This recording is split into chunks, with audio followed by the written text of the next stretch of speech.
Hi, Mickey. Hey, Bob. Excuse me. Could you get a little in the corner there, get a little cleaner, and yeah, that's right. Yeah, brighten the corners and lay my clothes out for the evening, please, on my bed. Okay, no permanent press this time, okay? Sorry, for Bob. audio listeners, Mickey seems to be speaking to someone who's off camera in his apartment. I'm following Justin Wolfer's directive to hire more personal servants because my time is so valuable. I need to hire more servants to boss around. So, is it Justin Wolfer or Wolper? F with an F. He's the economist. He's an economist who's currently, he and Paul Krugman are leading a petition to defenestrate this economist at the University of Chicago, right, who runs a big economic journal. Unlike the law, where there are hundreds of journals, so anybody can get published, there are apparently only a few economic journals, so if you edit one of these, you're sort of at a choke point for people's careers. And they've obviously had it in for this guy for years, and they're using this BLM woke moment as a way to, as an opportunity. His name starts with a U, right? It's Ullard or something? What is it? Ulig, I think, but I may be wrong. The Chicago guy. And I just think it's weird for Krugman and Wolfers to start, trying to cancel this guy, because one day they're going to be canceled. I mean, I have no reason to think. Exactly. I mean, I was going to ask you how the Cultural Revolution is treating you, Mickey, because I would expect you to be one of the... I mean, the thing about you is, will you be one of the first who's frog marched to the public square and forced to renounce your thought crimes, or are you so beyond the pale that they're just like assuming your history anyway? They're starting to the left of you, in which case I should worry? Well, you should definitely worry. I mean, Moral Animal has some very retrograde views about... Mickey, I have no recollection of that book. Who wrote that? Is that a Steve Pinker book? I think it is. Matt Ridley, maybe. Anyway, Now there's a guy who is pretty far right these days. I like Matt. I love Matt. I've always assumed that I'm non-cancelable because I'm not employed by anybody. I don't have advertisers. I don't make any money. Nobody can, and also I'm a small fry, so I'm not worth canceling. So the effort they would have to make to cancel me isn't worth, Mickey, in the actual Cultural Revolution, I think how many people were tens of millions of people were worth canceling, right? And no small number worth killing. Keep that in mind. I guess that's right. I mean, Twitter could cancel me. So as long as you depend on tweets, you're at the mercy of Twitter, but there are alternatives to that. And, I think the UN would have to take over the entire internet to completely cancel everybody. The UN doesn't cancel people. You have nothing to fear from our one world overlords. I'm being as paranoid as you are. Oh, I'm not paranoid, but it's an amazing moment. You're totally paranoid. This is an amazing moment. You're paranoid about Trump. Oh, I'm paranoid. I thought you meant paranoid about getting caught up in the Cultural Revolution. No. Okay. I think I've got you as, assuming they don't start to your left, then I can use you as the canary in the coal mine. Yeah, you don't have to outrun them. You just have to outrun me. Exactly. Okay. Exactly. And staying to your left is not exactly a big challenge. So. I don't know. There's some movement there, Bob. Yeah. But this is amazing. What are we going to call this? So Ross Douthat had a column when he ran through the names. I like the Great Awakening, a reference to the Great Awakening, which you may or may not be sufficiently historically literate to fill us in on, Mickey. I'm not. It has something to do with Christianity. Yes, and in fact, it was probably the leading figure. Jonathan Edwards, let me just add. Jonathan Edwards, probably the leading figure in the Great Awakening. Author of the famous sermon "Sinners in the Hands of an Angry God," which would reward all of us to read that when we've been bad. But he's buried. Wait! You just canceled yourself right there. You're recommending fucking Jonathan Edwards. Well, I am and I'm not. I mean, he did get but just a little footnote. You know what did him in? An epidemic. He's buried 2 miles from where I sit right now, and you know what? It wasn't the epidemic per se, Mickey. It was the vaccine. He was one of the first people to try the smallpox vaccine. Didn't go well. Anyway, that enough about that. The name Ross seemed to refer just seems completely terrible to me. I wrote it down here. Oh, quote, the successor ideology, which some guy at Tablet came up with. No, it's not a great name, but it implies something, which is, that the traditional liberalism of the New York Times is being supplanted by something new. Right. And as yet not totally defined. Right. And it's not, right. It's not just a burst of wokeness. It was, I don't know. It's more of an ideology than just people getting woke. But I like the Great Awakening. I do too. I like the title of Megan Down's book, or what should have been the title, which was "Woke Me When It's Over." What was the title? The title is "The Problem with Everything," which is. I'd go with "Woke Me When It's Over." But "Woke Me When It's Over" is a great title. And as usual, your marketing instincts are unerring. No, it's because the people at the publishing houses are too woke to use a great title like "Woke Me When It's Over." Oh, I see. You can't. They were afraid of blowback. You can't get anything published in New York because it's all run by woke millennials. That's the problem. Actually, not. It's run by people who fear woke millennials. Right. Okay. It's weird. This is one of the issues I wanted to discuss, which is a question I raise on my newsletter, which has about a fifth of subscribers as your newsletter, Bob. Plug your newsletter, Mickey. No, it's called Kausfiles on Substack. But now plug mine. Well, sorry. Now plug mine. Yours is called. We're friends. Mine's called Nonzero. Nonzero on Substack. Yes. Anyway, why have millennials succeeded in changing the culture of the workplace, where boomers who wanted to do that have failed? And one of the...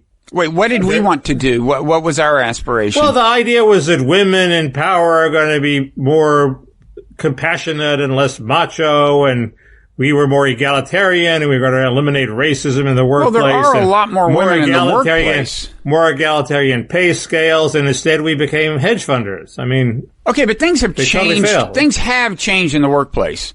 It is much less hierarchical. I mean, I had like a drill sergeant boss at one point when I was in my 20s. He was literally a former Marine, former Time magazine guy, used to just scream at me, just abuse me verbally. Right. He was an extreme case even then, but it wasn't beyond the pale that would happen. Now it's always like, can we talk about, it's much less overtly hierarchical. For whatever reason. That happened for ideological reasons, or it predates the web? Because part of it could be the web eliminating middle managers.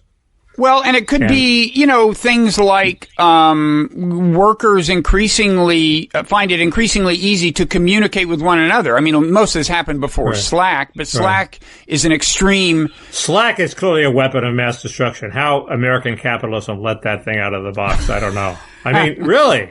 Why would any firm have Slack? Slack is a recipe for self-destruction. It's a recipe for mutiny, right? Yeah. I mean, what do I know? I've never even been on Slack. I have just faced people who were on it. Yeah. Anyway, tough. So the two obvious explanations, and one of them you hinted at, I screw around sort of inconclusively on my newsletter with various explanations, but the two obvious ones are,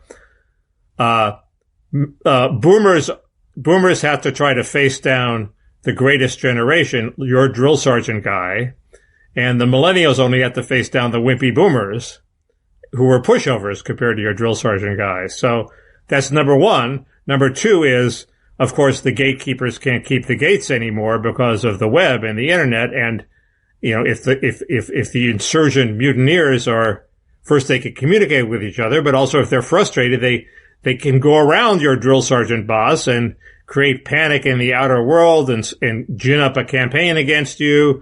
And I had called this when I thought it was only going to be, Harvey Weinstein and Epstein that went down. I'd call it the twilight of the schmucks, because you can't be a schmucky boss anymore. If you're a schmucky boss, that's a not bad book title. It's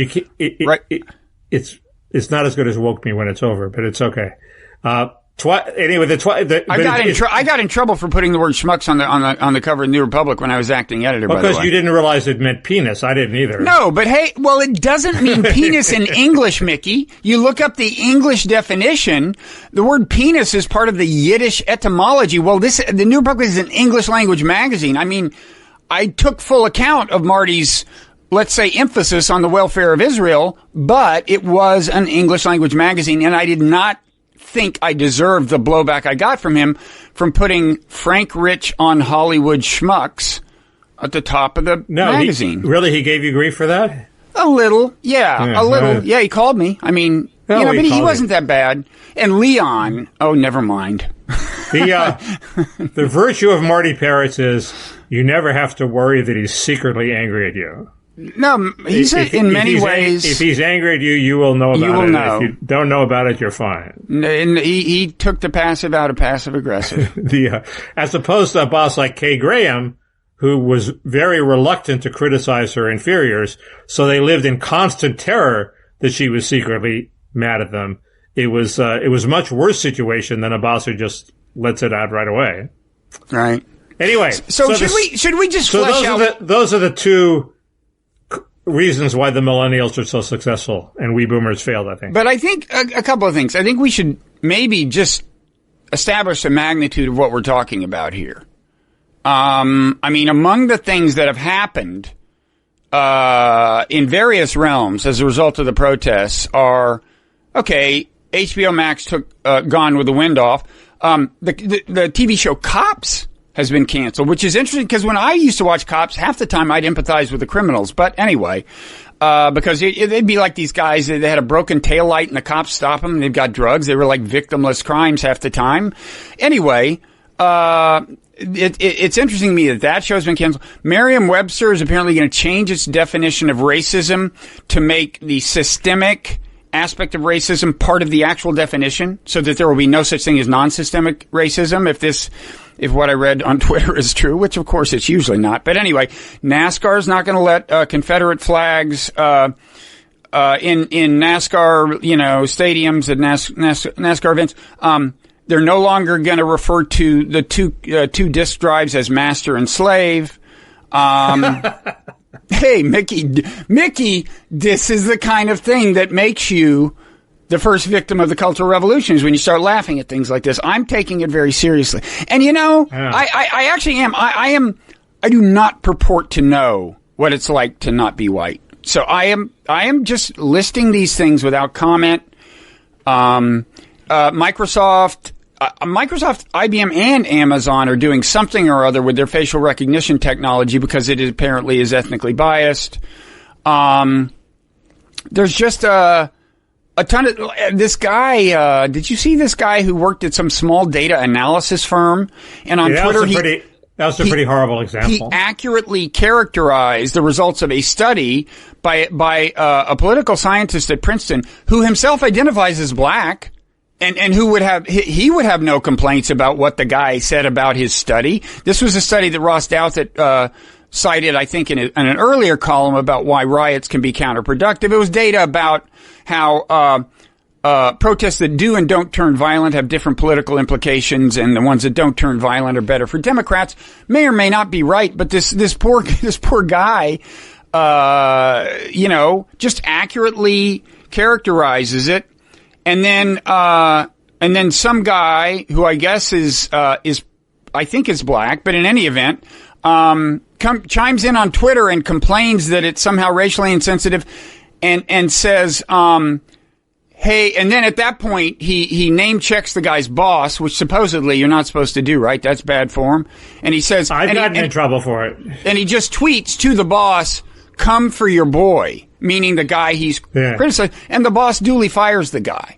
This is, unless there's something I don't understand about this story, this is the most alarming thing I've heard. It's pretty bad. I think the secret there is it's a Democratic consulting firm that depends on the goodwill of, they make their money from Democratic campaigns, so they're ultra sensitive for something that might give a campaign a reason not to be associated with them or to hire their competitor over them. So they're They're just totally skittish and crazy. That doesn't justify it, but now it makes sense as to what the motivation was. You're leaving off James Bennet, Bob.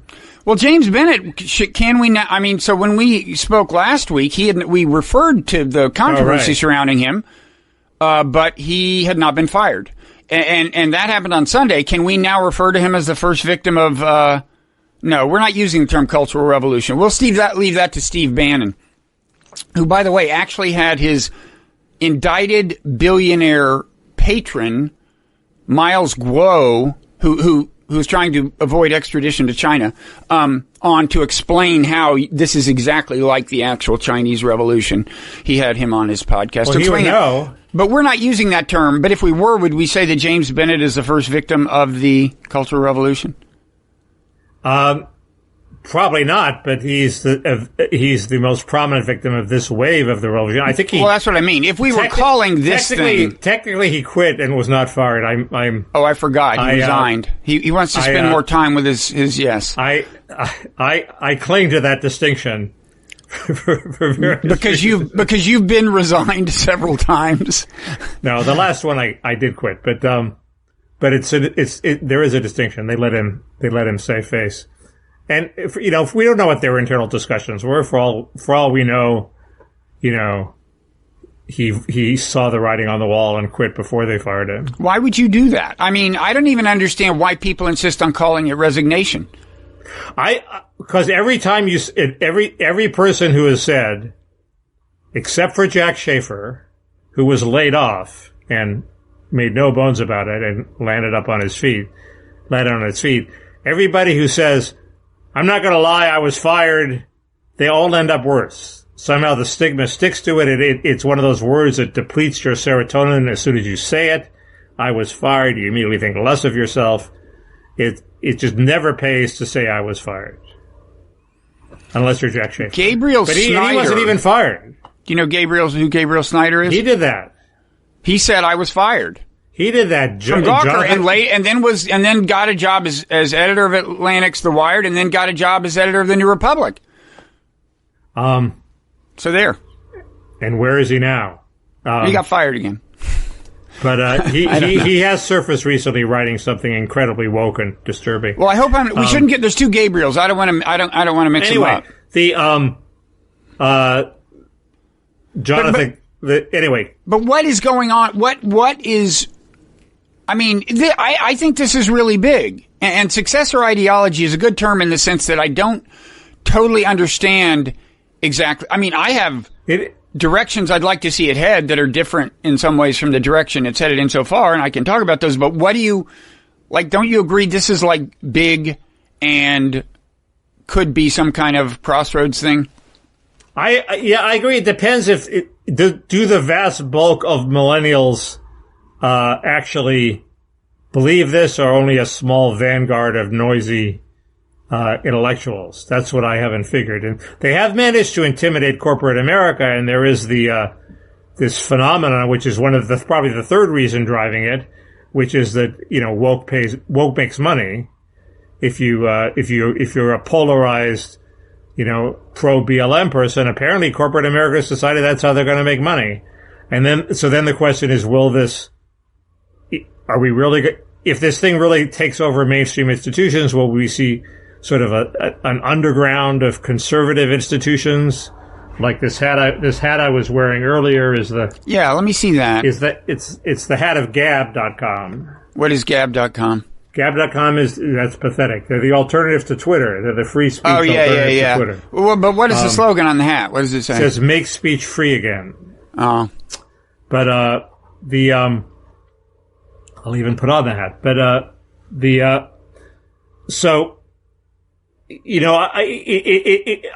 had this vision midweek that the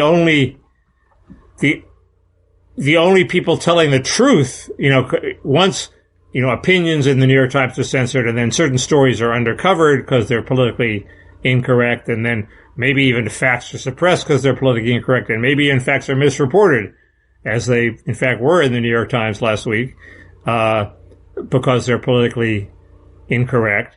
Who's left telling the truth? It's bloggers like Michael Tracy who are conceptually sitting at home in their pajamas, and they can't be canceled. So they formed sort of this new samizdat, passing around things that are, if they're principled, that are honest reporting, when the mainstream media has abandoned that. And that's one vision of the future. I think that's sort of a little exaggerated. But it's hard, unlike the riots, which I think are turning out not to be as big a deal as there is the People's Republic of Seattle. I think this is it is hard to see how this ends anytime soon. Well, I mean, the what you're calling the riots, that seems to have pretty much ended, but there are these residues like this part of Seattle that is now, according to, now I know I shouldn't even listen to this Steve Bannon podcast because who knows what's true and what's not. According to him, there are people with guns in that part of Seattle, including a guy with an AK-47 who are, so it's like an armed resistance as he, it's very hard to tell. If you look at the daytime pictures, it looks like People's Park. It looks relatively countercultural, and it's not going to last, but it looks like fun. And then I have seen videos of this guy running around, beating people up, attacking people. People inside the... Yeah. I assume it was inside. At the end, there's a video clip on my site. At the end of the clip, he assaults the guy. He's the guy with the AK-47? He's the rapper, yeah, that Trump attacked by name in a tweet. What's his name? What's his name? Baz, I think. I don't know. He's anyway, he, who knows if he's representative? Does this just happen at night? I noticed the Spectator USA, which is a not as sympathetic publication, sent a correspondent. No, that's safe to say, yes. Sent a correspondent there, and he didn't come up with much. Okay. There's a lot of, the police chief of Seattle was saying there are rapes and assaults happening, and we can't go in because their precinct was abandoned. And now she's saying no, and businesses were being extorted. They've retracted the businesses being extorted. They've, but if the police chief... The police chief says she doesn't know how this precinct house was surrendered. But if she's calling it pernicious, doesn't she have to kind of go in and clear it out? I mean, you can't... Well, I think she's sort of inching toward that, but the mayor denies it's pernicious at all. So the mayor is her boss. So if the mayor says don't do it, obviously if you were mayor, you might say, let it collapse of its own weight, right? It would depend on what was going on in there and so on. But I'm sure, presumably it's a Democratic mayor, right? And I'm sure Trump will try to make hay out of it. And that's one... Well, she's trying to make hay of the anti-Trump aspect. Anyway, yes, but I think the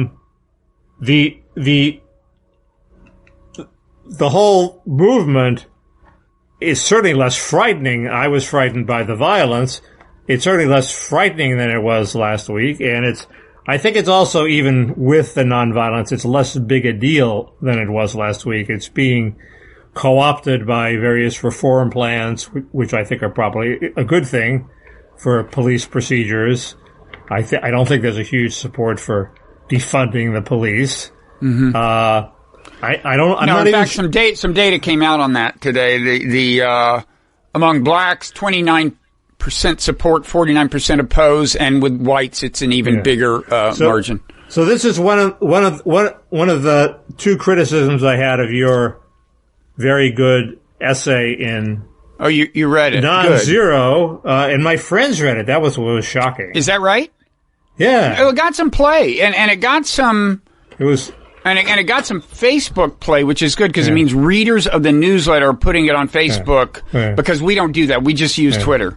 Anyway, first, you had this vision that Trump, a paranoid vision, I think, but not implausible, that Trump, once he got control, would somehow foster a civil war or civil unrest, and somehow, if he got control of the National Guard, there's an authoritarian threat there, and there just isn't the civil unrest to justify that, and he isn't fanning it. He's just taking pot shots at this rapper in Seattle. So it's just not happening. Well, to be clear, your paranoid vision is not happening. Hasn't happened yet. To be clear, and I don't know how much of this I said to you. I was writing it as I talked to you last week, and I'm probably benefited from your pushback.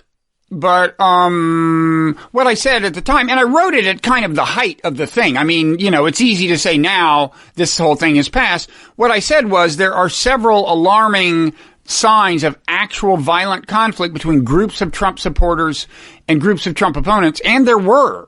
There was, I linked to a couple, there were more than that. And what I said was, if the unrest moves to that level, groups of Trump supporters versus groups of opponents, they are armed, as these groups were, and you start getting that and it gets contagious, it's at that point that Trump will invoke the Insurrection Act, will send troops nationwide, they will report to him, and that's when you have to worry, because he has demonstrated that he'll let his troops get away with anything. I mean, he let this crazy Edward Gallagher Navy SEAL killer off, and we saw how the park police who report to him behaved with reckless abandon, and at least in one very well documented case. So that was the argument, and you're right, it's on hold for the time being.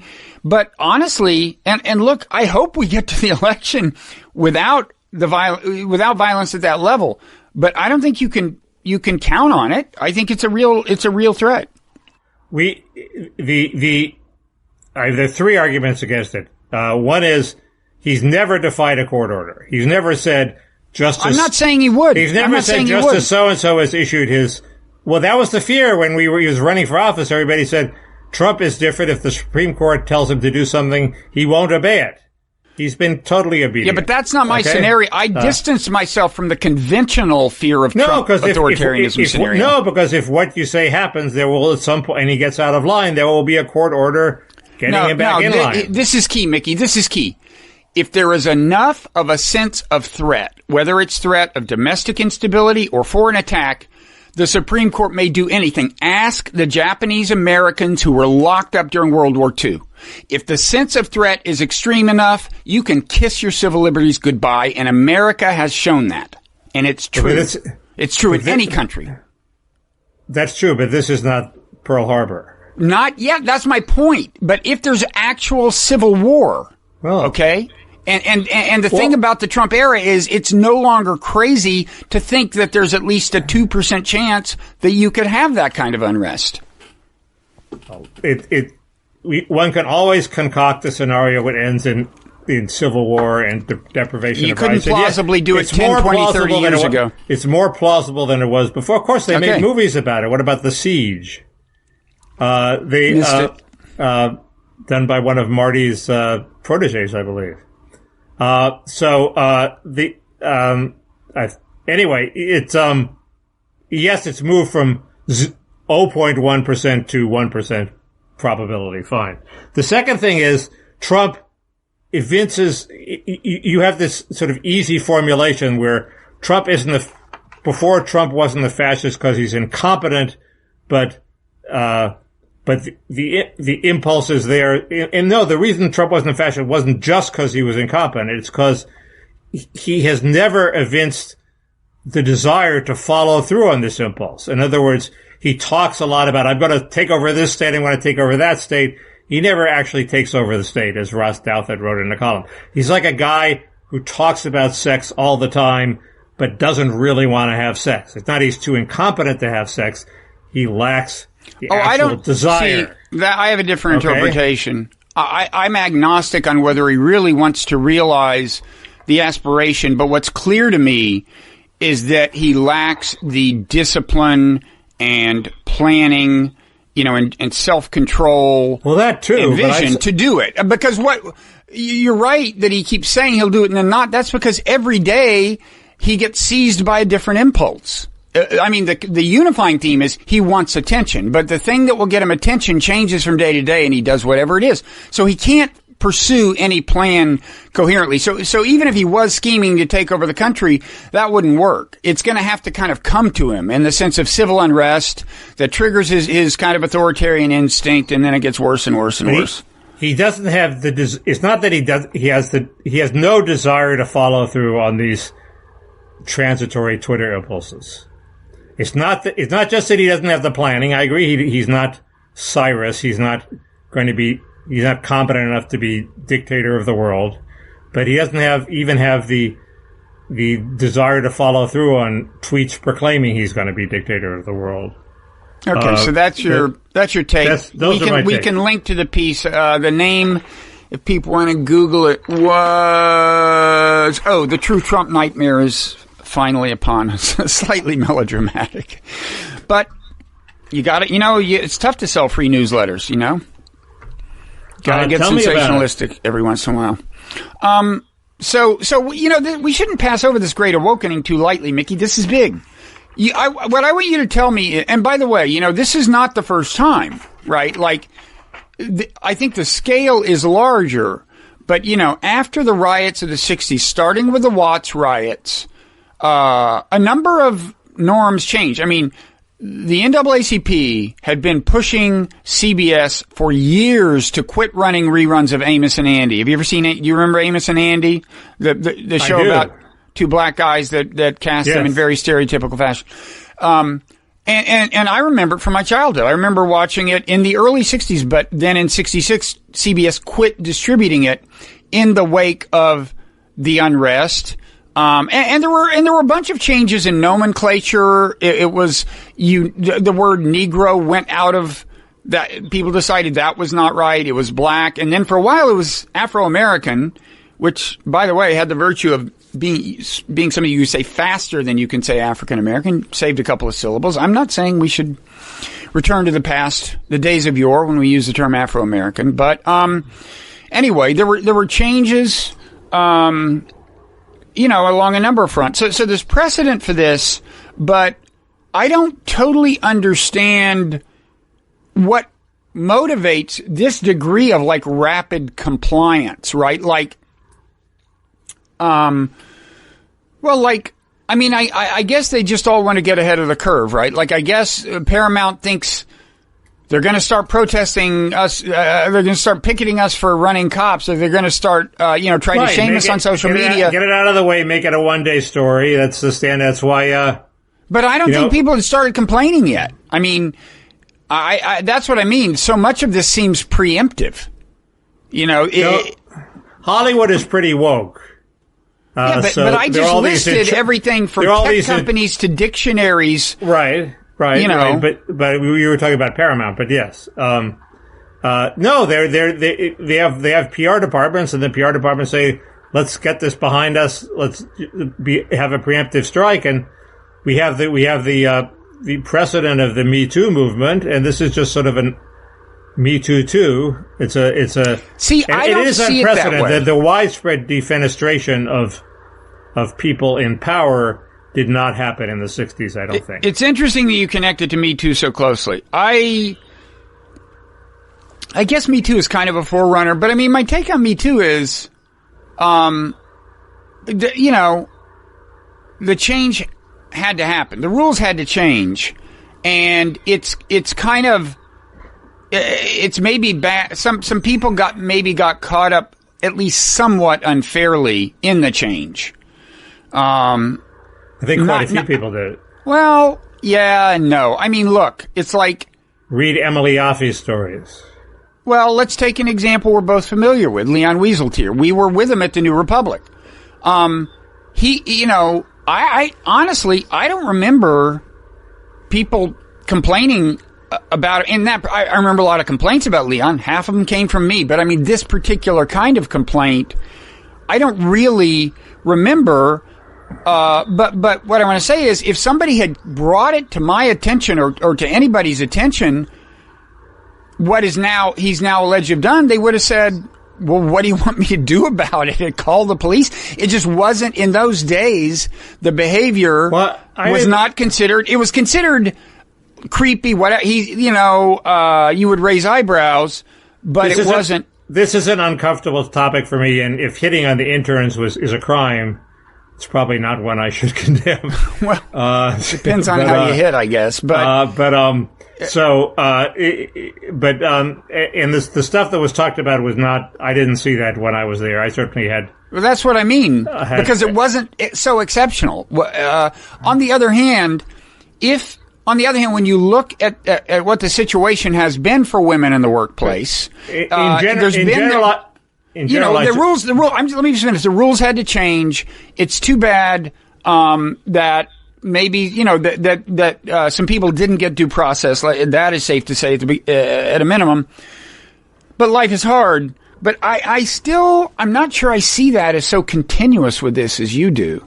Well, I should say I implied that there was even what came out later on Leon was not all that much, and he got basically a bum deal, I think, although he's landed on his feet out here, so don't worry about it. But Michelle Cottle's article on Leon is I thought, hit the right note.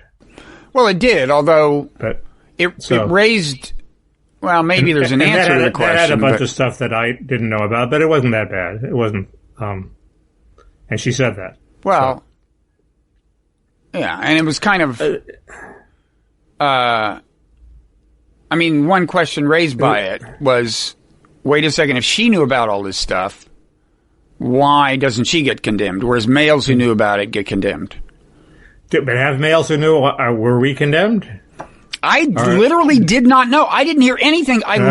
There were things we heard about Leon, some of which have been reported in a great profile by Lloyd Grove, but it wasn't, I didn't hear that there were women unhappy with him. I didn't, I didn't either, but, okay. A friend of ours told Leon, don't worry, I could have written a much nastier profile. And when I told this to Lloyd, he said, so could I.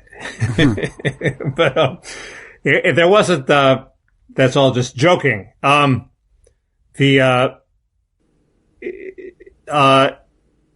so why do you think it's discontinuous? I don't have a good reason. I just had kind of thought of Me Too as such a distinct thing. I mean, there are things they have in common, okay?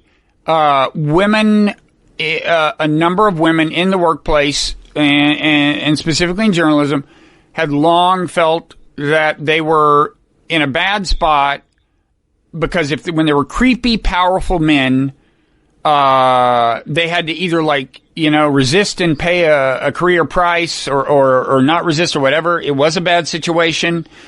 And I always thought one of the changes was technological that empowered them. I mean, remember, it started with a list that was kept on the web. Right. Shitty men in media.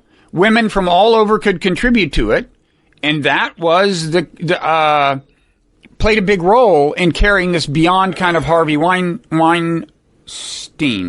It also has to do with the fact that women had been entering the workplace. At the Times, at least, the reporters who broke the Harvey Weinstein story were women. But all that's true, but why is that discontinuous from now? Well, what's your case for continuity? Just that it is in some sense identity politics or what? Well, there are more minorities in the workplace now, and at the Times, they are some of the people who are objecting, and they're technologically empowered, and they're employers of the schmucks, in the case of the Me Too's, and the unwoke editors in the case of journalism and academia are their employers have a hair trigger and a financial incentive to get on the right side of history, or to get totally on the wrong side, but not to get caught in the middle. Yeah, it's interesting. So I think, and I do think part of it's technological, as we said. It's just easier for employees to communicate with one another and organize, and some of that happened. I mean, the Tom Cotton editorial was circulated through these avenues, and I think that's related to the fact that workplaces have become less hierarchical and more kind of horizontal. Did you read the editor's note from the new opinion editor of the New York Times? I read the first part, which I haven't read the whole thing. You have to read the last paragraph. It's the most mealy-mouthed corporate bullshit you've ever heard. Now, she's the one who said... Now, this isn't the memo to the staff where she said, if you have the slightest unease about anything we publish... This is a memo that is published, that is linked at the top of every editorial on the web on this subject. And it ends with, this is a valuable conversation to have in this era of polarization. Mm-hmm. It's like complete nothing speak. She doesn't take sides. She'll go far. Did you read Ross Douthat's column? I mean, her piece was in some ways as a preface to all the opinion pieces that were coming out about it in the New York Times op-ed. I read, the reason I was late for this podcast because I speed read both Ross Douthat and Bret Stephens. And by the way, could I just, not that I'm the kind of engage in self-promotion, but if people who watch this on YouTube are wondering what life would be like if they subscribed to the Wright Show podcast, the last podcast I did in between the two, with this one with you and the previous one with you, was with Ross Douthat. It's about his book though, and it was taped before Bennet resigned. We're approaching Kara Swisher, Scott Galloway levels of self-advertising. Yeah, I know, but it doesn't come naturally to me, so I'm practicing. I want to get better at it. Wait, where were we? Oh, so Ross, his argument, it's actually one that I claim had kind of been forming in my mind. I mean, what he calls attention to. I mean, if we just take the James Bennet case in isolation, leave aside the larger Great Awakening, I think one thing that happened at the Times is, I mean, you might ask, wait a second, a lot of the objections to Bennet, a lot of the staff blowback didn't come from his subordinates on the opinion page. I mean, it's one thing to say a leader has lost the confidence of his or her subordinates and they don't and you gotta go, fine. But a lot of the blowback was coming from the news side, which is not in his chain of command, so to speak. And you might say, well, what's the deal? But I think one thing that's happening, this comes out in Ross's column, is that these days news reporters at the New York Times increasingly think of themselves as opinion writers. I mean, Ross distinguishes between objectivity as an ideal and truth as an ideal. And his argument is now, rather than strive to be objective, see both sides, blah blah blah, they think of themselves as possessed of the truth, and their job is to advance it. And I think, yeah. Well, that's fine. I mean, that's what opinion journalists have always thought. No. I'm saying on the news side, that's now the attitude. That's my point. No, but I'm talking about people who write for magazines of opinion. Yeah, but like the New York Times is not a magazine of opinion. It's the New York Times. We wrote for a magazine of opinion, and we thought it was a fine thing to do. So why can't the New York Times just become a big magazine of opinion? And my point is, people who report for magazine of opinion think the two are not incompatible. They can report the truth and also advance their cause. And the problem is the New York Times is shitty at it. And advancing their cause invariably means, maybe it's because they're the paper of first impression, invariably means actually shading the truth. One of the classic example is when Trump called some immigrants animals. And it was clear from the context he was referring to, MS-13 members. But Jonathan Weissman, the editor of the New York Times, said, "Don't overthink this." And they reported a bunch of stories saying that he was referring to generally to immigrants, which is not true. And more recently, all the articles about Tom Cotton's ed said he supported using the military to suppress protests. Okay, that was on the New York Times site for 3 days, and it's bullshit. He wanted to suppress looting, but he, not as completely as he should, but it was completely clear that he did not want to use it to suppress protests. Yeah, and I think that is a function of anti-Trumpism. And although Ross alludes to Trump as a fact, but Ross, I think downplays that more than it should be. He has a parenthetical sentence about the role of Trump, but before that, here's the sentence. Bound up with these goals is a growing newsroom assumption that greater diversity should actually lead to a more singular perspective on the news, a journalism of truth rather than objectivity, in which issues that involve black or gay or female or transgender or immigrant interests are covered less as complex debates and more as stories of good versus evil. Then in parentheses, he says, obviously having Donald J. Trump as president, blah, blah, blah. I would emphasize Trump more. In other words, Ross is making it essentially about identity politics, and it's true that this particular, that is the big theme here. But I think as far as what he's talking about, the changing way newspaper journalists think about their jobs, I think Trump has had a huge, the Trump era has had a huge impact on that. Well, Trump's hyped up everything. The murder of Floyd wouldn't have been such a big deal except for Trump. It was a vehicle for getting at Trump. So Trump has hyped up everything. But well, Ferguson was pre-Trump, wasn't it? Right. And I Ferguson, think this is a bigger deal than Ferguson. Well, yeah, but Mickey, this is a much more clear-cut deal. I mean, when the facts came out about Ferguson in the trial with witnesses black and white, it became clear that it was not a hands up, don't shoot situation. And yet it went, I mean, it was at least more complex than that. I'm not saying it was justified, but it was much more complex than that. And yet it just blew up. Yeah. But anyway, the, immigration has been covered as a good versus evil cause since long before Trump. It shifted many years ago. I don't know. I was just thinking about this after our last conversation because you were asking why don't Democrats move a little to the right on immigration, and we were saying, well, you know, they're look at their coalition, blah blah blah. And I remembered after we spoke this piece by Peter Beinart saying shortly after Trump was elected, saying Democrats needed to move a little on immigration. He got a huge amount of blowback, and I think way more than he would have gotten before Trump was elected. I think Trump Trump does have that effect, but toxified a lot of stuff. But I think we talked about this last time, and it's made newly relevant by David Frum's book, which apparently says he calls for a new conservatism that involves a bunch of good social programs, tightening the borders, and environmentalism, which I support. I think it's a good idea. We talked about it last time, but A, what's conservative about it? It sounds like liberalism plus tight borders, which I support. And B, the Democrats aren't going to go for that because they see continued mass immigration as their future.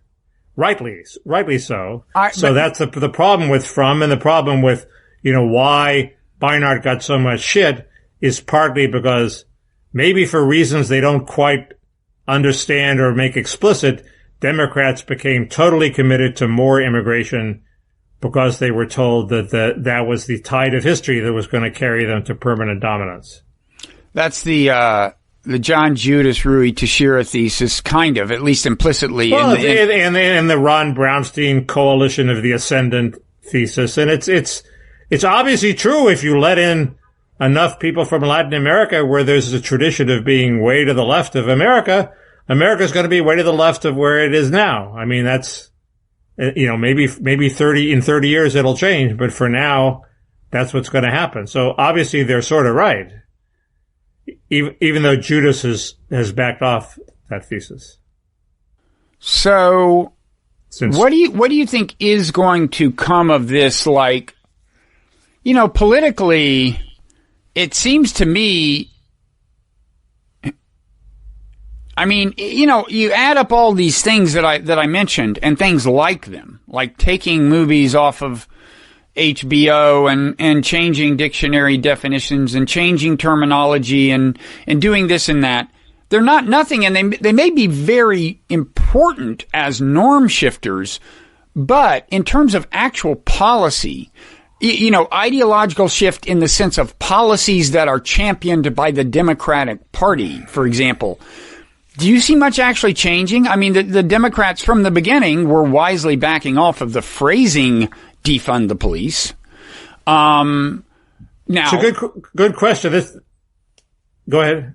Well, I was going to say, I mean, there is a meaning of defund the police that may kind of play out. In other words, we look at things that maybe police shouldn't be doing with the homeless, with domestic disputes, with the mentally ill, have them do less, ban the chokehold, and on. But in the end, that's not that would not be as momentous as this moment feels. Yeah, right. And that brings up the other issue where I don't quite know the answer to, and it's a very painful one for me, which is, I was a proponent of welfare reform in the 90s, which happened. And my argument was sort of a Marxist argument, which is there's a which Bill Clinton made after the 92 Rodney King riots, which is there's a culture of poverty and dependence, and its material basis is welfare. That's how people who are in this culture of poverty get by. And if you take away the welfare, women are going to have to go into the workplace, which they did. But then women were going to value men who also went into the workplace, which happened to a lesser extent. And it was going to have impact on marriage rates, and was basically going to be a culturally transformative event. And we're not going to have those riots again. Okay. So we passed welfare reform. About half the things you expected to have happen actually did happen. There was a huge influx of women into the workforce, less so with men. There was the rise of unwed childbearing. The percentage of children who were born outside of wedlock plateaued. It stopped rising, but you could argue it couldn't keep rising forever. It actually dipped by 1% and then kept rising again. But it had a very mild impact on marriage, if any, a large impact on work by women, but yet it did not it apparently did not stop the underlying anger at racism, and didn't stop racism, that is fueling a second round of Rodney King-like demonstrations. And I have to figure out why that is happening without betraying my basic Marxist take, which is change the material structure and you'll change the cultural superstructure. Do you have a theory? I wrote a bunch of them down. One of the theories is it's not a big deal, not as big a deal as 92, although, there's a horse race between those who say, like Clinton, we're sick of this racism, this objection to racism. We really have to deal with it now. And those who take the Trump, George Bush line, which is law and order, we just need to crack down. Obviously, if Trump addressed both, he would be in a much better position. But, Jared Kushner's idea of addressing both is to let a bunch of offenders out of prison, which isn't addressing the underlying issue. The second argument, first argument is it's not as big a deal. The second argument would be this isn't as much a solely black movement as the 92 riots were. This is and everybody's remarked on this, there are a lot of young white guys involved. And so I could argue this is a result of larger changes in society that have, first reduced the wages of workers, although that was starting to improve under Trump pretty dramatically. But second, there are larger changes in society that make the future just unappealing to a whole group of people, including young whites. And if you believe, we've talked about this before, if you believe, Mr. Krein of American Conservative, also to a lot of white professionals. Nobody sort of likes the way the future looks. Okay. So those are two possible explanations. Neither is very satisfactory. The third explanation is just that, even if welfare changed the culture a bit, blacks still do worse than whites, and people are looking for reasons for it. And one obvious reason is racism. And it's true that there was this hack black expression called blacks are the last hired and the first fired that I was always sort of dismissed. It turns out to be completely true. If you look at what happens in the employment marketplace, if employers can hire immigrants, they're going to hire immigrants. They're not going to hire blacks. They're even going to, in some cases, fire the blacks to hire the immigrants. Okay. There's sort of a hierarchy of what employers do. And you really need a hugely tight labor market to dramatically improve the economic prospects of black workers, because they always get the short end of the stick. And is that because of racism or cultural stereotypes? I don't know, but it would piss me off if I were a black worker. So, the third is just that anytime there's a disparity, there's going to be people are going to be pissed off at the disparity, even if the disparity is getting smaller, which it is. Well, I mean, this is, I mean, I mentioned, all the various kinds of things that are being pledged and done. One thing I didn't mention is that I guess it was Adidas that, I don't know how big a presence they have in America, but I'm sure they're not the only corporation that has said in the wake of this, we're going to increase the minority fraction of our workforce up to something like 30%, like Black and Latino or something like that. Pledges like that could make a difference. They're still not in the realm of public policy. And, I didn't quite figure out why that was legal. I guess if you call it a goal and not a quota, you get a pass. I don't know. Well, I don't know. The court rulings on affirmative action that have made it harder and harder to do, I think have applied mainly to government-funded institutions like universities, right? I mean, but you couldn't say we're allocating 20% of our jobs to whites.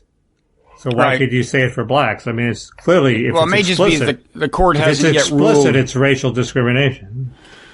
I don't know. I mean, one thing I think is that this conversation could lead to more impetus for left of center and flat out left wing policy if the paradigm were not just identity politics and included like class-based analysis, right? I mean, this is a critique of some people, and to some extent I buy it. I mean, if it may be challenging to come up with actual government policy proposals that seem to effectively address ethnic disparities while steering clear of being voided by the courts and so on. But I mean, if you tax the hell out of rich people and use it to enhance the welfare of lower income people, that will disproportionately help Black people and Latinos.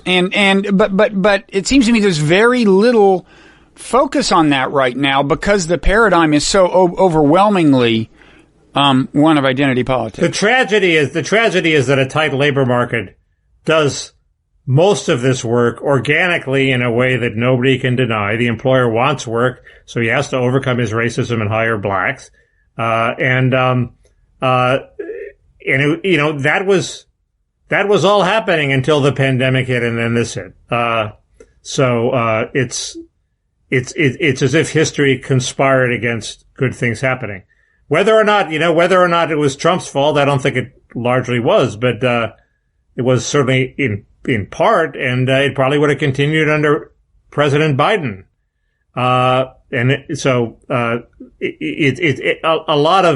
You don't need a lot of de jure government intervention if you have a tight labor market. I think that's an old left-wing point. Okay, but I'd emphasize, I mean, it isn't, jobs isn't the only thing policy can address. I mean, for example, in New York, there are a number of reasons that minorities suffer disproportionately from the pandemic.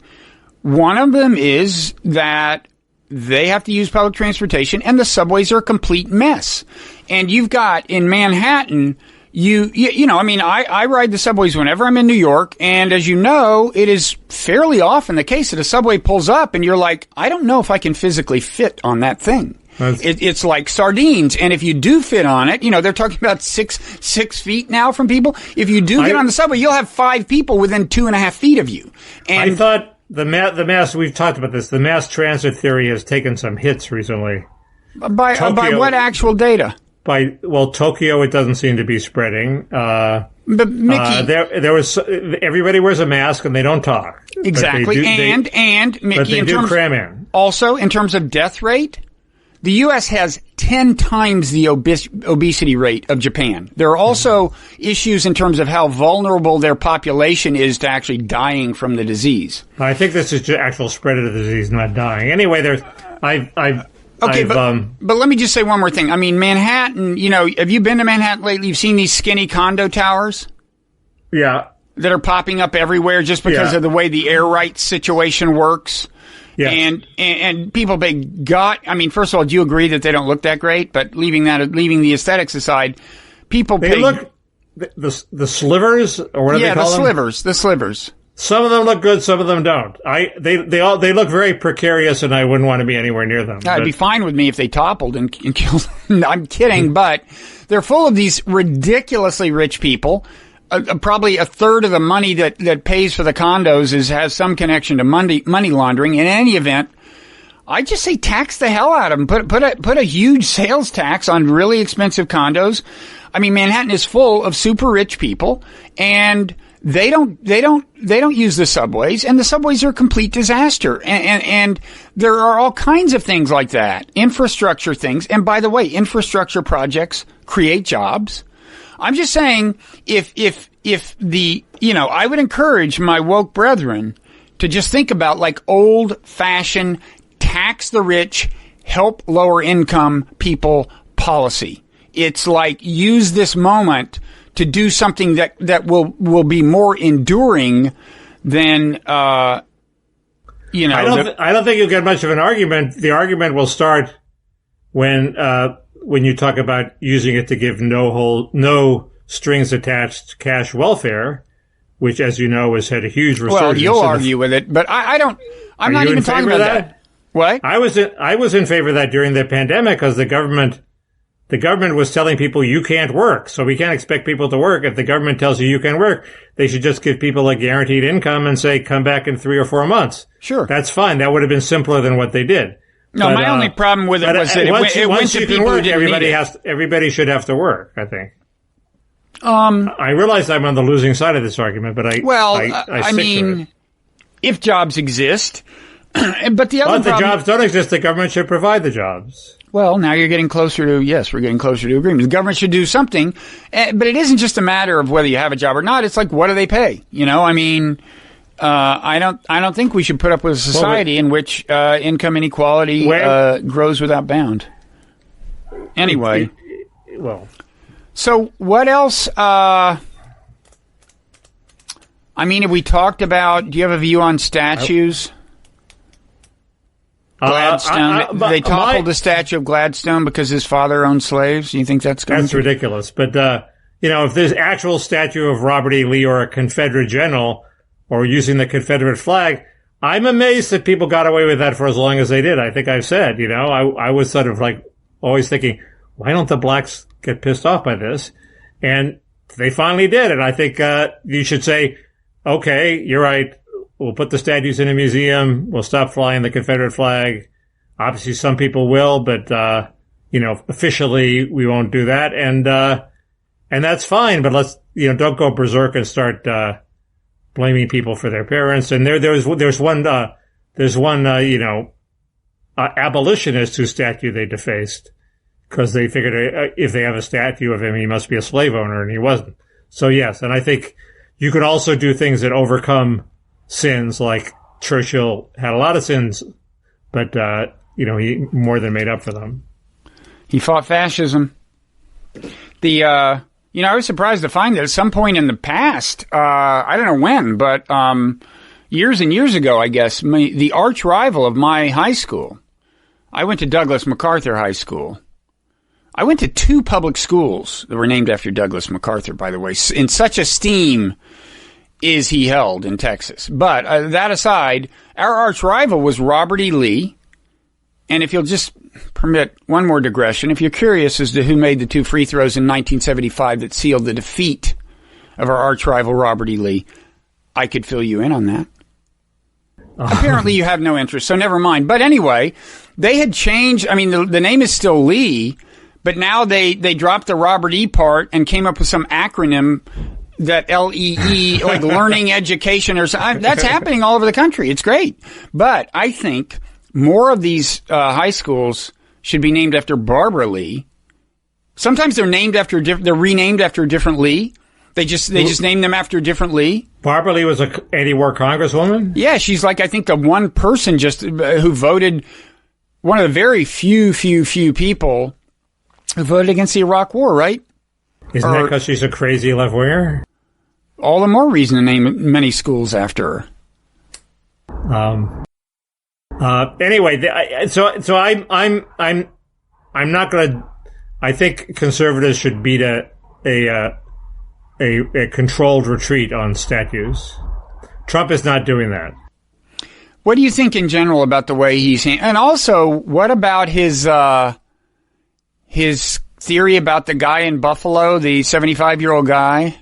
Well, I went back and looked at that before, and it's very odd. He's very insistent at going at the cops. He's going quite quickly, and he touches them, and he futzes with them, and cops do not like to be futzed with.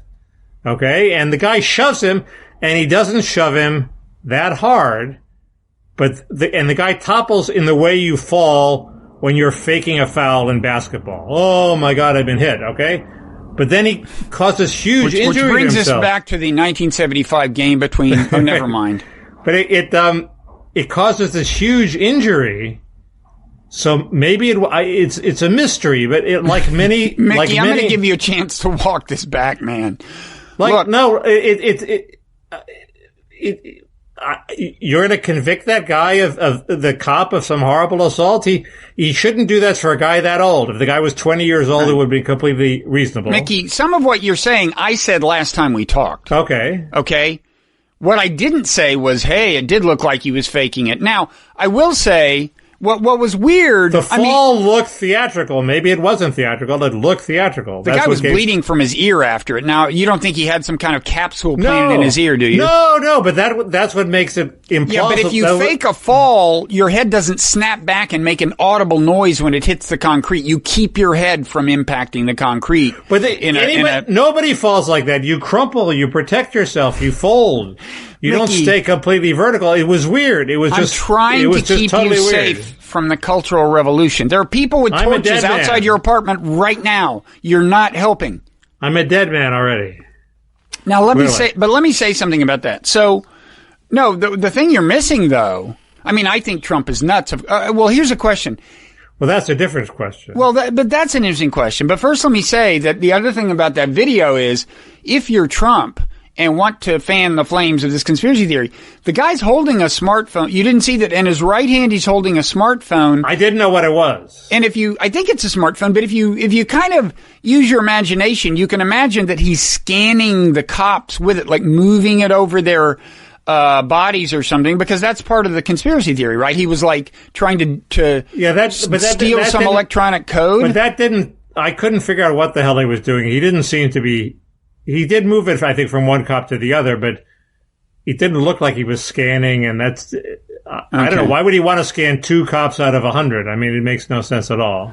No, but do you think Trump actually believes this, or is fanning the flames, or what? I mean, it would be more alarming. I think he thinks it's interesting, like the Scarborough theory and 10% interest factor. There's some little 10% thing there that gives him a toehold to speculate, and he thinks it's interesting. He thinks it helps him, and he's having fun. I think he's genuinely fascinated by the possibility. Okay, so I'm going to bring this back to James Bennet, if you don't mind.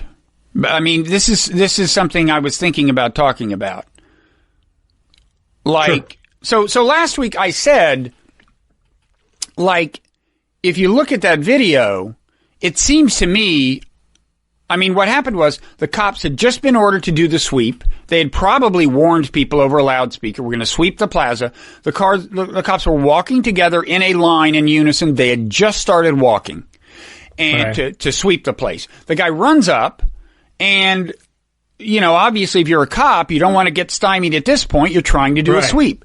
So the 2 cops, I thought one of them pushed him a little harder than you really should push a 75-year-old, but the other cop just kind of puts his baton up with 2 hands and kind of, I think, more lightly shoves him. But he, in turn, is pushed by, I think, his superior officer from behind, which probably imparts further force. Anyway, my point was, neither of them meant to push him to the ground, and I thought it was being described in a misleading way. Now, also, if you look at the video from the other angle, all the cops at that point stop in horror and say, what the fuck just happened?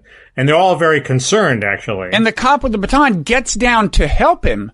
Yeah. And then he is pushed along by his superior officer, who seems to be radioing for an ambulance, okay? Yeah. He's radioing for something, and then the video ends, but the way it was described was they walked past a bleeding man. I don't think we know that. Anyway, the connection to the James Bennet insurrection, which again seem to emanate largely from the news side of the news staff, even though nominally they have nothing at all to do with his side of the newspaper.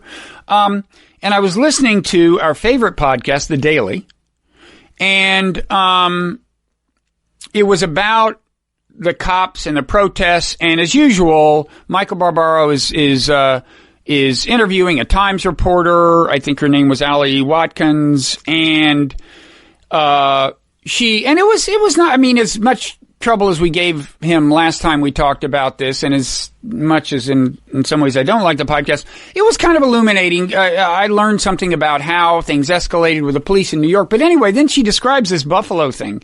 And I do think this points to the way a lot of reporters now conceive of their job, which is just different from 30 years ago. The way this ends is she's talking about this Buffalo incident, okay? And in the old days, a reporter, remember, these two cops were indicted, okay? They weren't just like disciplined. They faced charges. They could go to jail for years. And when they came out of the courthouse, there were supportive police who applauded them. Now, also 57 people have quit the special squad that they were on. 57 cops. Now it's not, it doesn't take that imagination to understand what may be going on in the minds of the cops who are applauding them. For reasons we've described, they're thinking, hey, that could be me. These guys were just doing their job. They had a guy right behind them telling them to do it. Right. And then a bad thing happened and they're going to go to jail. So it doesn't, you don't have to have a huge amount of moral imagination to understand the perspective. But the way this was handled on the Daily podcast is, she says, I wrote this down because it was so striking. She says, we all saw this really jarring video of two police officers shoving this elderly protesters to the ground.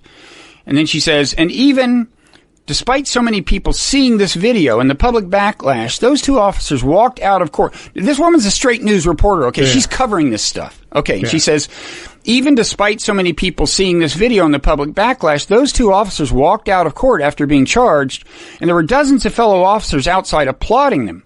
And I think that scene just really captures how difficult it's going to be to have lasting change to policing in this country. End of sentence, and then the dramatic music plays, and that's the end of it. It's clearly like this editorial comment. And look, I'm not even passing judgment on this at all. I'm really not. I'm just saying, when we were young, when we were children, back when I was a boy, and when we were in our 20s and 30s and 40s, the job of a New York Times reporter would have been to say, here's how the protesters are looking at it. Here's how the police are looking at it. Here's what they say when you ask them why they're looking at it this way. You were supposed to actually illuminate the two perspectives. Right. And this reporter seems unable to even do the mental exercise of making the obvious leap and understanding what the cops are thinking. But when we were writing for the New Republic, you could easily see us coming up with that exact same tag, because it is true that police unions are very strong, police solidarity is very strong, and that one of the major obstacles to disciplining police is the power of police unions. And so, fine. What she said isn't crazy. Well, no, but she doesn't even mention the unions. What she's clearly saying is that they're identifying with these officers. Look, Mickey, even if there were no unions in this case, you would expect police officers to look at that and go, there, but for the grace of God, go I. Even if I'm not a bad cop, this could just happen. Yeah. And again, I'm not even defending it. I thought the one cop pushed him too hard.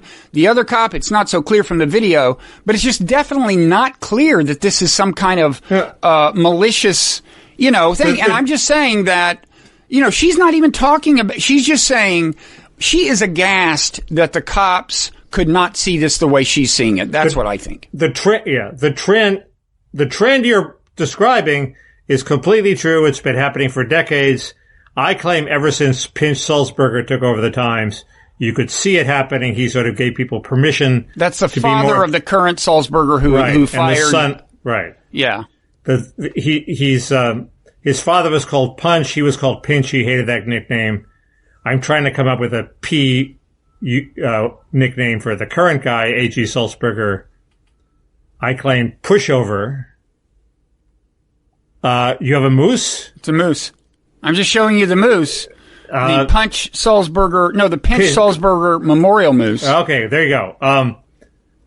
It's designed to signify the important issue we're trying to. We're going to talk about the elephant in the room. That for some reason he chose a moose to signify that. Right. But and that's what we're talking about. So continue. But this isn't the elephant in the room. This is just. I talked. The question is, the old times theory of he said, she said was boring, and the new rule of we're just we go all out for the cause and give everything a twist in the direction we want it to go is bad. And the question is there any sort of happy medium, or is it just one or the other? And I guess I sort of think there is a happy medium. It's people who have some idea of nuance and empathy and can put themselves in the other person's shoes. And then if they want to do a final paragraph saying, in the end, the cops have to give way, that's fine, but they have to sort of ventilate both sides. And the Times is not headed in that direction. And it's part of the revelation of Twitter is that all these reporters have strong opinions. They're not neutral, and their opinions are often stupid. Okay, it turns out they're a lot more like not that they're stupid, but they're just average. They have the opinions the same way everybody else is. They're no more sophisticated than the average person on the street, and they have no business telling you what to think. So I think those people are now in charge, and they're adopting the more propagandistic version of the evolution you describe, and I think that's a very bad thing. I agree. Yeah. Well, I want to say a little more about this, but go ahead. But I looked at the Washington Post's video of the Lafayette Square clearing. It was very useful, very informative, had a whole bunch of things I didn't realize. But at the beginning, somebody described it as the most, vicious act of violence ever captured on film. It's not the most vicious act of violence ever captured on film. In fact... You mean the cameraman being punched or what? No, the whole video. The cameraman... I looked at the video. If it's the same incident, it looked to me like the cameraman was not punched. He was hit with the shield. First the shield, then the punch. First the shield, then the punch. I didn't see the punch. Okay, they didn't put the punch in this. It was very interesting. I just thought they have to pretend that everything is the greatest of all time. It's like the most violence we've ever captured on film. It wasn't, it was not that. No, I don't think it was that, but I think that one moment that the shield, the bashing with the shield followed by the punch, same cop doing it, was about the most gratuitous thing I saw. In other words, with most of these things, it's like, well, I'd have to see how this whole ruckus started before I'd know whether if I were a cop, I'd be that aggressive, But with this, it was like, you see when they start marching, you see that this cameraman is not resisting. He's just parked on the side. It's where he is. So what are you supposed to do if you're a cop? There are 5 people in front of you. One of them has a press pass. You push the 4 back and you say, oh, you have a press pass. Well, you can come behind our lines. No, you just say, move along, dude. No, you move him. You tell him to move. Instead of just punching him first, what just if he tell him to doesn't move? What if he hides in a corner? Well, we'll cross that bridge when we come to it. Well, that's clearly what he was doing. He was hiding behind a pillar. He was clearly trying to... hiding. He was sitting down with the camera filming what was going on. He was not going to move. He was not moving. What do you know? He did move when the other cop restrained the violent cop and just signaled to the guy, move along, and the guy moved along. Okay. Now, anyway, I had some other lessons from that, but go ahead with what you were going to say. Well, let me just to close on the reporting thing. You use the term empathy. I'm not asking for empathy in the sense of feeling their pain, just cognitive empathy, perspective taking. It's an important skill. And, when I actually worked at a newspaper, small newspaper in my 20s, and the sensibility of the reporters in those days, of course, it was local politics, which isn't as ideological as national politics, but the sensibility of the reporters was just, equal opportunity cynicism. We viewed all politicians cynically and with a certain kind of bemused detachment. And it was a very healthy attitude. And, I think it's one that, journalists could stand to. You can't have a cynical attitude toward Black Lives Matter, Bob, or you got canceled. Well, all I mean by cynical is you assume all people are people. They are responding to the motivational structure that is part of human nature. They would like status. They would like influence. They don't want to be mocked by people in their blah, blah, blah. There's just, it's, and then the other thing I wanted to say about, and by the way, you were saying, well, we worked at an opinion magazine and you can be objective and work at an opinion magazine. I really think Mike Kinsley was a very unusual editor in the extent to which he encouraged intellectual honesty while working at an ideological magazine. I don't think there are that many ideological magazines that pay that much respect to intellectual honesty and a certain kind of objectivity. Anyway, the other thing, just quickly, on the Sulzbergers, I mean, maybe it's just me, but the irony, when supposedly the ultimate enemy of all of this is white privilege, I mean, the guy left standing as a Sulzberger? I mean, give me a break. I mean, this guy, you think this guy would have his job if he weren't born to a Sulzberger, who was born to a Sulzberger, who, I mean, James Bennet at least earned his job. He was actually qualified for it. Actually, Sulzberger seems such a pushover that I think you have an outside chance of actually convincing him to renouncing his job on the basis of that he's too privileged. And obviously the family is not going to relinquish the job, but he could step down and just become a reporter and let the family appoint somebody else. Why? There's no, I've tweeted a little about this, and we talked about this last week, and I've gotten a few encouraging signs from Times reporters that they sort of agree that there is a danger that it'll go from saying no wrong opinions to no wrong facts. And but why should they stick their necks out and defend this, as a couple have? Mm-hmm. But why should more not do that when the leader, Sulzberger, is such a wimp and he's obviously not going to have their back? So screw that. Keep your head down. Some have. Michael Powell, sports reporter. Powell is the most obvious one that I know of. Yeah. People can check out my interview with him about his book on Native America, on basketball on the Navajo Reservation, if they would like. Yeah. You're like Zelig. You have an interview with everybody. I'll tell you. It's been going on for 15 years. You're like the 2,000-year-old man. Knew him, I vented him. I had him on my podcast. I want to be like Terry Gross, where whenever anyone dies, she can just take the day off and run an interview she's already done with them. But what does this have to do with James Bennet? You said this was going to be about James Bennet. What does it have to do? It just seems like ironic that in a crusade against privilege, I mean, not that, I don't mean that James, was born in the projects, but compared to Sulzberger, I mean, James at least arose through a reason, came to where he was through a reasonably meritocratic,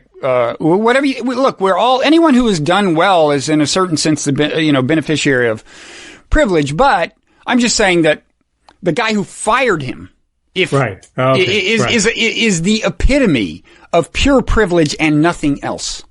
Well, it'd be interesting if anybody at the Times has the balls to make that argument to Sulzberger's face. I'm surprised I do. I mean, it's only because I don't plan on ever working again, writing op-eds ever again.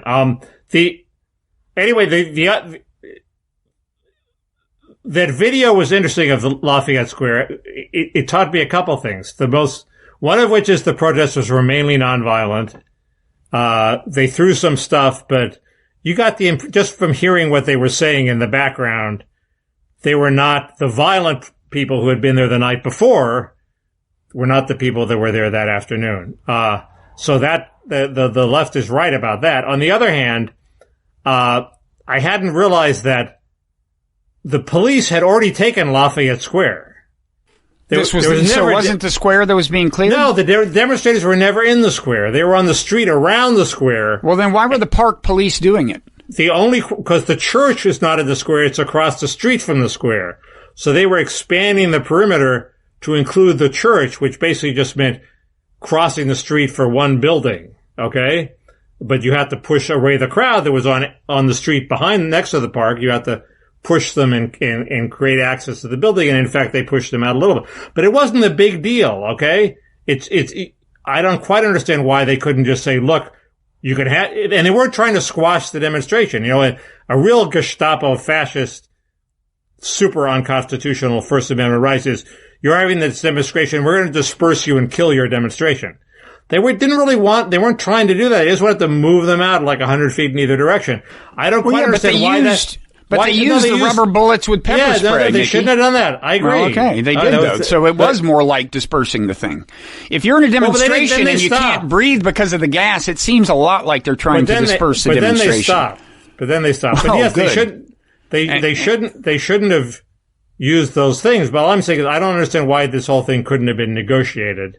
Of course, well, that's the whole point. That's why there is the widespread suspicion that Trump wanted a show of force. I don't think he wanted a show of force. And then the third... And why didn't they wait 20 minutes for curfew to take effect? The third lesson is, we don't really know that Trump ever knew that the square was being cleared for his visit to the church.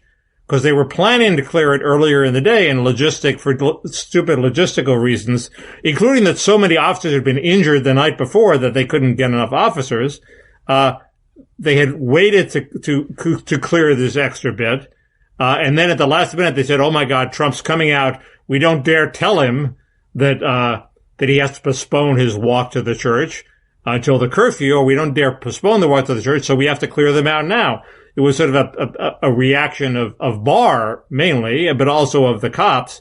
But it's not even clear that Trump knew that this had happened. Well, we don't have access to their internal communications. Well, we don't know what he ordered.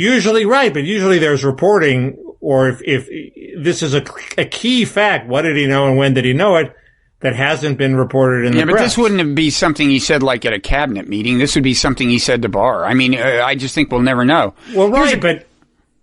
I have a question. In the cinema version, Trump says, clear those protesters out, I want my photo op. Okay, that didn't happen. Well, he has the opportunity to tell us if he's not happy with what happened, and he certainly hasn't said that. But here's a question. You know, it's been very notable that Defense Secretary Esper, a week ago said, I'm not in favor of invoking the Insurrection Act, which pissed Trump off.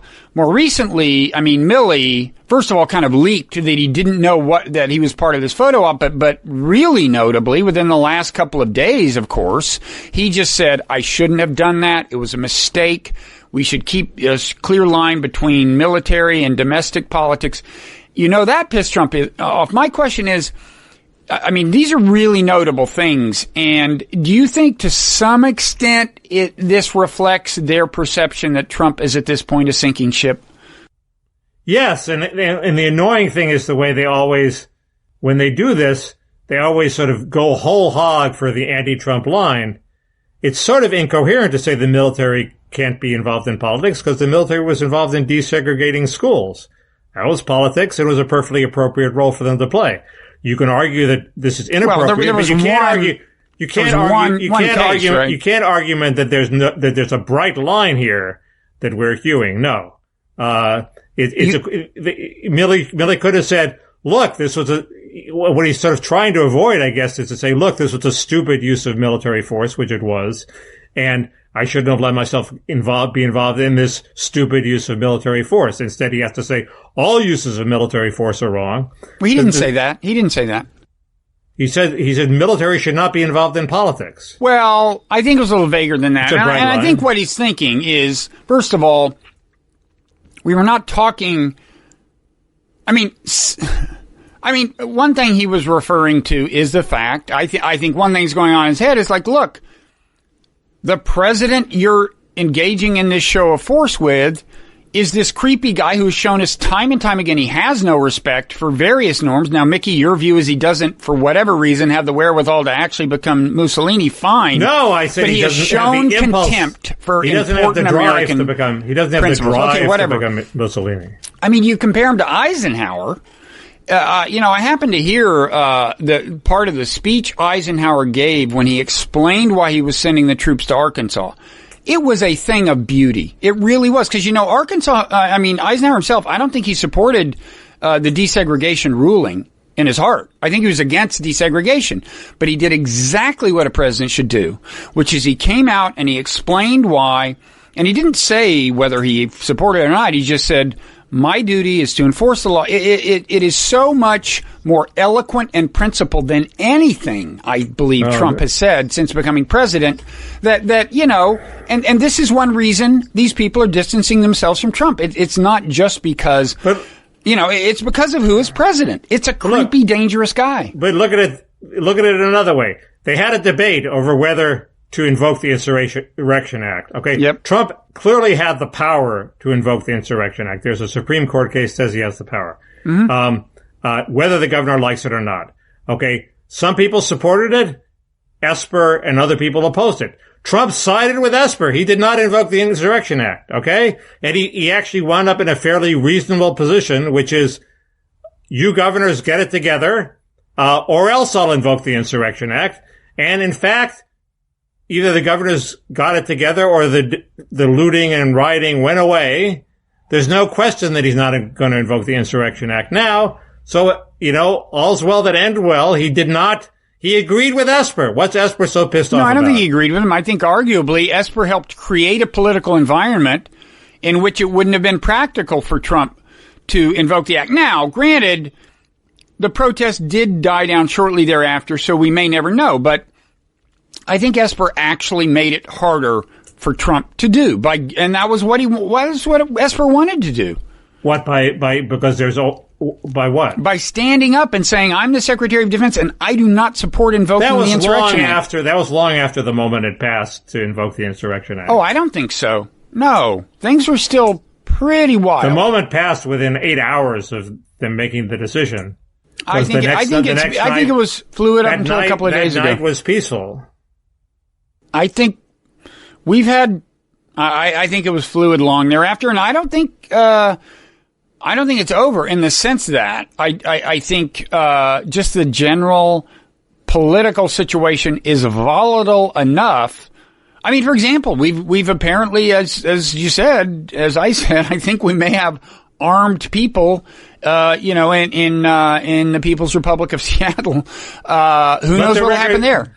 Let the record show that you're the one who said that. I think I've seen a video of one armed person, but well, that's okay. But what I'm saying, but suppose some armed Trump supporters decide to put their feet down. I'm just saying it could be a roller coaster of a 5 months between now and the election. And now we haven't said anything about the pandemic, and we're already over time. What's there to say about it? We're plateauing at a fairly high and not very acceptable rate of. Well, the new cases rate has actually plateaued. It was going down. Now it's level. And the stock market got scared yesterday that there's enough evidence of the epidemic reigniting that there should be a lot of stock selling. But and there's some states like Texas that are having a bad spike in infections. Arizona also. So but there's not all that much to say. Okay. The WHO did continue to cover itself with glory by issuing a unnecessarily vague statement that asymptomatic individuals did not seem to be a major source of spreading it, with the whole basis for the lockdowns is that asymptomatic individuals are spreading it. And they failed to distinguish between pre-symptomatic people. It wasn't a statement. She was speaking impromptu, and she said that, and then she later clarified that the way she's using asymptomatic is to not include pre-symptomatic. There clearly is pre-symptomatic spreading. She's talking about people who never have symptoms. But anyway, it wasn't a statement they issued. She was speaking off the cuff. Maybe she shouldn't, but it wasn't like a press release. Okay, she shouldn't. She shouldn't. We agree. Defund the WHO. By which you actually mean find things that other agencies could do that the WHO does, right? No, build a new one. It's very hard to reform an organization. You have tenured people and you have to get rid of them one by one. Just get rid of them all and start a new one. We've had a little bit of this argument. We don't want to start this at an hour and 35 minutes into our conversation. Let me quickly say, I was wrong to say we have banned Huawei from using Android. What we've done is a government doesn't allow them, has precluded their use of Google services, which means the Play Store, which means as a practical matter, it's kind of their version of Android is pretty worthless. So that's what we've done. But I'm going to defy the government, and I think I'm going to buy a Huawei smartphone. You can still get the P30 is not last year's Huawei is not affected by this, and I think as a show of my fidelity to the resistance, I think I'm going to get a Huawei smartphone, Mickey. I think. Why can't you monetize? You're like the most legitimate defender of China. You should be able to get some money from China for this. Hey, hadn't thought about that. I was wondering, my Twitter followers were growing faster than made sense for a few weeks, and it was after I'd started writing about China, and a number of them were kind of suspicious, like they have 2 followers, and their name is like Joe Smith or something, right. And I wondered, like, is it a bunch of Chinese bots? But then Twitter did this purge of Chinese bots, and my follower count didn't go down much. So, Mickey, you are just not into, speaking of monetizing, you're just not into us doing this Patreon thing for our wildly popular podcast? The Patreon thing is some people said some people who wrote in said I misunderstood it. The Patreon thing is people give us money and then we can do whatever we want, or people give us money for the podcast. They make a monthly commitment, but they can just cancel any time. So if we quit doing the podcast, they're like, screw you, and they quit giving us money. As I said, why aren't they like AOL subscribers, and they'll forget that this $4 a month is being deducted from their Mickey, account? That's our secret plan. We don't say that out loud. Okay? It seems very unfair to expect people to remember, oh, I forgot to cancel Blogging Heads. Now here's what Scarlett says, by the way, who was commented, I think, on YouTube.